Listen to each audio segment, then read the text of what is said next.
트럼프 전 대통령은 자신이 세운 소셜미디어 트루스 소셜을 디지털 월드와 합병하는 데 성공해 30억 달러를 조달할 수 있게 됐습니다. 사회보장국이 과다지급과 강제환수 관행을 중단하고 월 연금의 10%씩 60개월 분할 납부하는 개선책을 시행키로 했습니다. 바이든 행정부가 공공서비스 분야 종사자 8만 명에 대해 학자 융자금 60억 달러를 탕감한다고 발표했습니다. 다음 달 14일까지 다양한 행사가 펼쳐지는 워싱턴 DC 벚꽃축제를 더 잘 즐길 수 있는 방법들을 알아봤습니다. 올해 워싱턴 DC 벚꽃축제가 열리는 기간 동안 예상치 못한 꽃샘추위와 변덕스러운 날씨가 이어질 것으로 예상됩니다. 시청자 여러분 안녕하십니까? 워싱턴 뉴스 투데이입니다. 도널드 트럼프 전 대통령이 5억 달러의 공탁금을 내지 못해 재산 압류 위기에 빠지고 돈맥 경화에 몰렸다가 기사 회생하고 있습니다. 자신이 투자에 세운 소셜미디어인 트루스 소셜이 디지털 월드와 합병하는 데 성공해 55억 달러어치의 주식 거래가 가능해졌고 지분 60%인 30억 달러의 거액을 조달할 수 있게 됐기 때문입니다. 한면태 기자가 보도합니다. 도널드 트럼프 전 대통령이 백권행 레이스와는 상반되게 돈맥 경화에 걸려 파산 위기에까지 내몰렸으나 3억 달러의 현금과 30억 달러 이상의 주식으로 거액을 조달할 수 있게 돼 극적으로 기사 회생하고 있습니다. 트럼프 전 대통령은 자신이 투자에 세운 소셜미디어인 트루스 소셜을 운영하고 있는 트럼프 미디어 테크놀로지사와 디지털 월드 인수회사와의 인수합병을 승인받았습니다. 두 회사의 합병으로 도널드 트럼프 전 대통령의 이니셜인 DJT라는 브랜드로 내주부터 증시에 상장돼 주식 거래를 하기 시작합니다. 합병 회사의 첫 거래 시 주식 가치는 55억 달러가 되고 트럼프 전 대통령은 DJT 지분의 60%를 소유하고 있어 30억 달러 이상 자금을 조달할 능력을 갖게 된 겁니다. 이에 앞서 트루스 소셜은 3억 달러를 유입할 수 있게 돼 지속 운영이 가능해졌습니다. 트럼프 전 대통령은 합병회사의 규정상 6개월 안에는 자신의 주식을 처분해 현금으로 바꿀 수 없도록 되어 있으나 긴급 사태로 이 조건을 예외로 해줄 것을 요청해 이사회로부터 선처를 받을 것으로 보입니다. 그럴 경우 트럼프 전 대통령은 3월 25일 법정 시한까지 뉴욕주의 벌금 4억 5,400만 달러를 현금으로 납부하거나 공탁금을 조달할 수 있을 것으로 보입니다.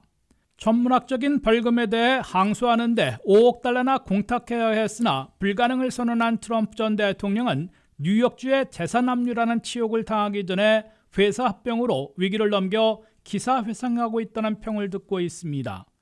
그러나 트럼프 전 대통령은 선거 자금보다 더 많이 드는 소송 비용에다가 천문학적인 벌금에 대해 항소하는 데 필요한 공탁금 등으로 돈줄이 막히는 돈맥 경화에 시달리고 있기 때문에 실질적인 해결책을 찾을지는 의문시되고 있습니다. 3월을 시작하며 조 바이든 대통령은 수중에 7,100만 달러를 갖고 시작해 트럼프 전 대통령의 3,350만 달러보다 2배나 더 많은 실탄을 보유하고 있습니다. DNC 민주당 전국위원회는 1,660만 달러를 수중에 갖고 있어 RNC 공화당 전국위원회의 1,130만 달러에 비해 600만 달러나 더 많은 것으로 나타났습니다. 바이든 DNC를 합하면 1억 5,500만 달러나 되는 반면에 트럼프 RNC를 더해도 7,400만 달러로 2배 이상 차이 나고 있습니다. 더욱이 바이든 DNC는 앞으로 6주간 3천만 달러를 투입해 경합지들의 중점으로 선거 광고를 내보내고 3월 안에 100곳의 선거 사무실을 새로 열고 신규 스태프들도 증원해 본격적인 지상전에 돌입합니다. 반면 트럼프 RNC는 경선을 치러야 했기 때문에 11월 본선에 투입할 자금이 넉넉하지 못해 부심하고 있습니다. 게다가 세이브 아메리카, 마가 운동과 같은 트럼프 지지 슈퍼팩들은 지난해 소송 비용으로 5천만 달러나 투입한 데 이어 올 들어서도 1,000만 달러를 쓰고 있어 유권자들이 아닌 고소인이나 변호사들에게 쏟아붓고 있습니다. WKTV 뉴스 한면택입니다. 사회보장연금을 정부 잘못으로 과다 지급했다가 한꺼번에 강제 환수에 나서 생활고, 홈리스로 전락시키는 등의 무리를 빚어온 사회보장국이 강제 환수를 공식 중단하고 월 연금의 10%씩 환수하는 개선책을 시행키로 했습니다. 또한 이전 36개월 반납 기간을 60개월로 2년 더 연장해 주기로 했고, 반납 불가의 경우 손쉽게 면제 신청을 할 수 있도록 지원키로 했습니다.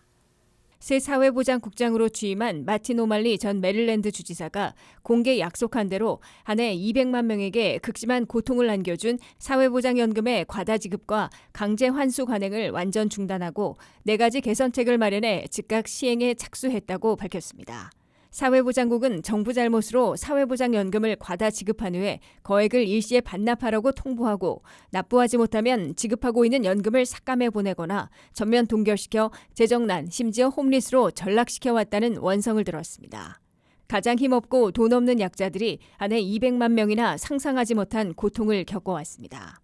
이에 새로 사회보장국장으로 취임한 마틴 오말리 전 메릴랜드 주지사는 가장 취약하고 가장 가난한 빈곤층과 노약자, 장애인 등이 가장 큰 타격을 받고 있는 줄 알고 있다며 그 관행을 중단하고 개선 조치를 제시하겠다고 공개 약속했습니다. 사회보장국은 이에 따라 4가지 개선책을 마련해 즉각 시행에 들어갔습니다.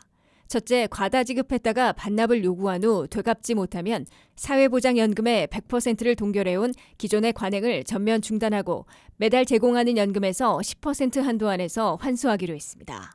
이로써 수만 달러를 한꺼번에 30일 안에 반납하도록 요구받아 이를 내지 못한 노약자들이 받고 있던 사회보장연금을 매달 삭감한 채 받거나 아예 중단되는 사태는 더 이상 발생하지 않게 됐습니다.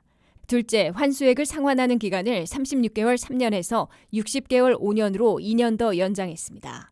이는 한 달에 환수하는 금액도 줄어든 것으로 보입니다. 셋째, 과다 지급이 미국민들의 잘못이 아니라는 점을 입증할 책임을 당사자에게 전가하지 않고 연방당국이 전적으로 책임지기로 했습니다. 넷째, 본인 잘못이 아니고 도저히 과다 지급금을 반납할 수 없는 경우 손쉽게 면제 신청을 제출할 수 있도록 지원키로 했습니다.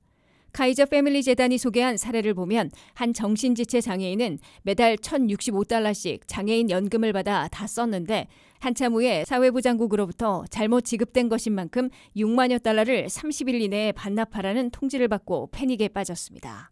조지아의 한 주민은 어느 날 갑자기 과다 지급금 5만 8천 달러를 반납하라는 통지를 받고 패닉에 빠졌다가 주변의 도움으로 본인이 받던 연금을 한 달 616달러로 삭감해 받기로 했으나 한 달 렌트비도 충당할 수 없게 돼 결국 홈리스로 전락해 차 안에서 자야 하는 생활을 하고 있다고 토로했습니다. 바이든 행정부가 교사와 간호사, 소방관 등 공공서비스 분야 종사자 약 8만 명에 대해 학자융자금 60억 달러를 탕감한다고 발표했습니다. 공공서비스 분야에서 일해오고 최소 120개월 10년을 상환해온 7만 7,700명에게 1인당 7만 7천 달러씩 남은 잔액을 탕감해주게 됩니다. 안혜린 기자가 보도합니다. 바이든 행정부의 개별 학자융자금 탕감 조치가 또 단행됐습니다. 바이든 행정부는 이번에는 교사와 간호사, 소방관 등 공공서비스 분야에서 일하고 있는 사람으로서 학자융자금을 최소 120개월, 즉 10년을 상환해온 경우 남은 잔액을 전액 탕감해주는 조치입니다. 백악관은 이번에 탕감받는 대상은 교사와 간호사, 소방관 등 공공서비스 종사자 7만 7,700명이며 이들은 1인당 평균 7만 7천 달러씩 모두 60억 달러를 탕감받게 된다고 밝혔습니다. 수혜자들은 이번 주말부터 4주 사이에 탕감 사실과 탕감액을 알게 되고 바이든 대통령의 축하와 격려의 메시지를 담은 대통령 편지를 이메일로 받게 됩니다. 이번 학자융자금 탕감 대상은 공공서비스 론 탕감 프로그램인 PSLF에 먼저 등록해야 하고 10년 상환해왔을 경우 그 잔액을 탕감받게 됩니다. PSLF 플랜에 등록하려면 studentaid.gov 웹사이트에서 론 포기브니스란을 보면 PSLF 항목이 나와 등록할 수 있습니다. 공공서비스 종사자들에게는 일반의 절반인 10년만 상환하면 잔액을 탕감받는 제도가 매우 오래전부터 시행돼 왔으나 너무 까다로워 무더기로 기각되는 바람에 바이든 행정부 이전에는 고작 7,000명만 혜택을 받았습니다. 바이든 행정부에서 이를 대폭 개선해 현재까지 87만 1,000명이나 10년 후 잔액 탕감 혜택을 받았으며 이번엔 근 8만 명이 추가된 겁니다. 특히 팬데믹으로 3년 반이나 학자융자금 상환이 동결됐었는데 이 기간을 10년 산정에 인정해주면서 대거 탕감 대상자들이 늘어난 것으로 해석되고 있습니다. 지금은 10년 상환 기간에 미달해도 PSLF에 등록한 사람들 38만 명에게 앞으로 1, 2년 후면 잔액을 탕감받을 것이라는 바이든 편지를 내주 안에 이메일로 받게 될 것으로 예상되고 있습니다. 바이든 행정부는 연방 대법원에서 4천만 명에 대한 1만 내지 2만 달러 일괄 탕감이 무산된 이후에 수차례에 걸쳐 개별 학자융자금 탕감 조치를 시행하고 있습니다. 지난해 6월 말 연방 대법원 판결 후 2024년 3월 현재까지 400만 명에 대해 1,500억 달러를 탕감해 준 것으로 집계됐습니다. 팬데믹 기간 중 3년 반이나 상환이 동결됨에 따라 탕감 자격이 부족한 90만 1,000명에 대해 IDR 에러를 교정하는 방법으로 440억 달러를 탕감했습니다. 연구 장애를 얻은 51만 3천 명에 대해서도 117억 달러를 면제해줬습니다. 학교 측의 속임수로 피해당한 130만 명에 대해 225억 달러의 학자융자금을 취소시켜줬습니다. WKTV 뉴스 안혜렌입니다. 워싱턴 DC 연례 행사 가운데 가장 큰 이벤트로 수많은 관광객들이 찾는 내셔널 벚꽃 축제가 개막했습니다. 올해 축제는 예정보다 앞당겨진 20일부터 다음 달 14일까지 열릴 예정인데요. 포토맥 강변을 중심으로 타이들 베이슨 지역에 핀 아름다운 벚꽃을 볼 수 있는 것은 물론 내셔널 몰에서는 콘서트와 연날리기 대회, 퍼레이드 등 다양한 행사가 펼쳐지게 되는데 축제를 효과적으로 보다 잘 즐길 수 있는 방법을 김미연 기자가 소개합니다. 워싱턴 DC의 내셔널 체리 블로썸 페스티벌이 20일부터 오는 4월 14일까지 애초 계획보다 앞당겨 열릴 예정입니다. 연간 이벤트 중 가장 큰 행사인 워싱턴 DC의 벚꽃 축제는 매년 150만 명 이상의 방문객이 찾는 관광 명소로 수천 그루의 연분홍빛 벚나무가 꽃을 피워 아름다운 경치를 구경할 수 있는 것으로 유명합니다. 21일 방문한 벚꽃 축제 현장에서는 흐드러진 벚꽃잎이 흩날리기 시작했고 10여 대의 푸드트럭이 질서정연하게 줄지어 손님 맞을 준비를 끝냈습니다. 타이들 베이슨 호수를 따라 피어난 벚꽃 아래는 벚꽃이 피기 시작한 곳으로 몰린 관광객으로 채워지고 있습니다. 벚꽃 축제 기간 동안 제퍼슨 기념관과 연결된 포토맥 강변을 중심으로 연날리기 대회와 퍼레이드 등의 다양한 행사가 펼쳐질 계획입니다. 행사를 맞이해 책 교환, 판매 행사와 각종 단체, 기구들에서 주최하는 다양한 홍보와 아트쇼, 그리고 공연과 체험 행사로 기간 내내 DC는 더 복잡해질 예정입니다. 관광 전문가들은 그중 유료 공연과 무료 공연, 그리고 사전에 예약하는 행사들이 있으니 홈페이지에서 미리 체크하고 신청하면 더 간편하게 즐길 수 있다고 조언합니다. 또한 곳곳에 숨어있는 포토스팟도 안내되어 있습니다. 더 복잡해진 DC는 숙박과 주차, 트래픽, 화장실 문제로 올해도 어려울 예정입니다. 가장 가까운 주차장 중 하나인 로널드 레이건 빌딩 같은 경우 출입 시 보안 검색대를 통과해야 하기 때문에 사람이 많이 몰릴 때는 차에 타서 빌딩을 빠져나오는 데만 1시간이 넘게 걸리기도 합니다. 숙박과 주차장들의 요금이 일제히 올라 시간당 12달러를 하던 주차장 가격이 시간당 수십 달러로 올랐으며 화장실 역시 부족하다는 지적을 받고 있습니다. 그러나 이 역시 공식 홈페이지에 들어가면 미리 가격을 확인하고 오전 9시부터 오후 10시까지 쓸 수 있는 올데이 파킹 패스를 40달러, 서비스비를 포함해 42.8달러에 구매할 수 있습니다. 또한 DC로 진입할 수 있는 셔틀을 예약할 수 있는데 벚꽃으로 꾸민 전철이나 워터 택시도 이용할 수 있어 이왕 만끽할 준비를 한다면 22달러부터 시작하는 수상 택시로 더 완벽한 하루를 준비해 볼 수도 있습니다. DC 인근에 사는 주민들이라면 현재 꽃이 핀 타이들 베이슨 강변을 비추는 블룸캠을 이용해 벚꽃이 만개하는 정도를 직접 체크하고 혼잡함을 피해 언제든 늦은 저녁에 벚꽃을 감상할 수도 있을 예정입니다. 아직 쌀쌀하지만 벚꽃이 피기 시작한 현장, 워싱턴 DC에서 WKTV 뉴스 김미연입니다.